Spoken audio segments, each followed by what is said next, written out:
Summer holidays வந்தாச்சு, நம்ம GT ஹாலிடேஸும் வந்தாச்சு. GT Holidays, South India's #1 travel brand. மார்க்கெட்லயே கம்மி சேதாரத்துல இன்னும் 1% தள்ளுபடி கொடுப்போம். ஓகே, வைரநக கேரட்டுக்கு 5000 தள்ளுபடி கொடுப்போம். தள்ளுபடி திருவிழா.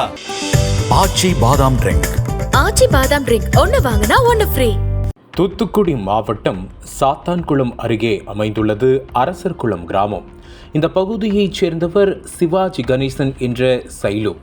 ஆணாக இருந்து திருநங்கையாக மாறிய சைலுவுக்கு தென்காசி மாவட்டம் கடையம் பகுதியைச் சேர்ந்த மகாலட்சுமி என்ற திருநங்கையுடன் பழக்கம் ஏற்பட்டிருக்கிறது. கடந்த 2 வாரங்களுக்கு முன்பு மகாலட்சுமியை சந்தித்த சைலு அவருடன் தங்கியிருக்கிறார்.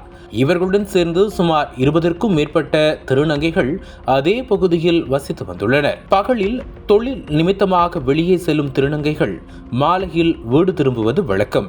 இதனிடையே 35 வயதான சைலு ஆண் என்றாலும் பெண்ணுக்குரிய உணர்வுகள் இருந்ததால் அவர் பெண் பொழிவிற்கு மாறியிருக்கிறார். அதன் நீட்சியாக உடலளவில் தன்னை பெண்ணாக மாற்றிக்கொள்ள வேண்டும் என சைலு முடிவு செய்துள்ளார்.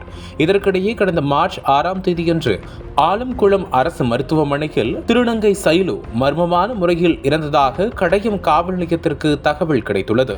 அதன் பேரில் உடனடியாக மருத்துவமனைக்கு சென்று விசாரித்த போது பல்வேறு திடுக்கிடும் தகவல்கள் வெளியானது. அதில் சைலுவின் மர்ம உறுப்பு அறுக்கப்பட்டதால் அதிக இரத்தப்போக்கு ஏற்பட்டு உயிரிழந்தார் என்பது தெரிய வந்தது. இதனையடுத்து உயிரிழந்த சைலுவின் உடலை கைப்பற்றிய போலீசார் பிரேத பரிசோதனைக்காக தென்காசி அரசு மருத்துவமனைக்கு அனுப்பி வைத்தனர். இதனிடையே இன்ஸ்பெக்டர் மேரி ஜெமிதா தலைமையில் போலீசார் நடத்திய விசாரணையில் சைலு பெண்ணாக மாறுவதற்கு முயற்சி எடுத்துள்ளார். அதற்காக அறுவை சிகிச்சை செய்து கொள்வதற்காக தானே சுயமாக தன்னுடைய மர்ம உறுப்பை அறுத்திருக்கிறார். இதனால் இரத்தப்போக்கு ஏற்பட்டு உயிரிழந்ததாக சைலுவை மருத்துவமனைக்கு கொண்டு வந்த திருநங்கைகள் கூறியுள்ளனர். ஆனால் அவர்கள் மீது போலீசாருக்கு சந்தேகம் ஏற்பட்டுள்ளது. அங்கிருந்த 2 திருநங்கைகளிடம் போலீசார் மேற்கொண்ட கிடுக்குப்பிடி விசாரணையில் உயிரிழப்புக்கான காரணம் தெரிய வந்துள்ளது.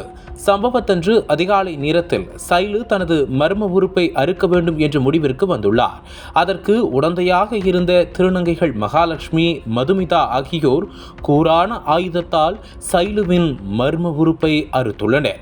அப்போது அந்த மர்ம பகுதியிலிருந்து ரத்தம் பெருக்கெடுத்து ஓடியதால் சைலு அந்த இடத்திலேயே மயங்கிவிட்டார். இதனால் பயந்து போன திருநங்கைகள் சைலுவை மருத்துவமனைக்கு அழைத்து செல்லும் வழியில் உயிரிழந்தார் என்பது தெரிய வந்துள்ளது.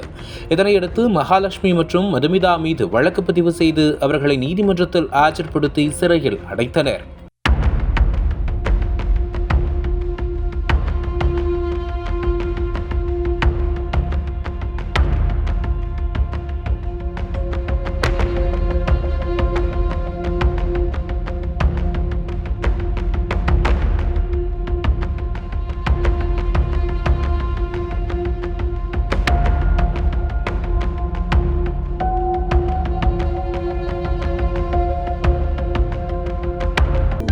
அனல் பறக்கும் செய்திகளை அப்டேட் செய்து கொள்ள நக்கீரன் களத்தை இப்பவே சப்ஸ்கிரைப் பண்ணுங்க.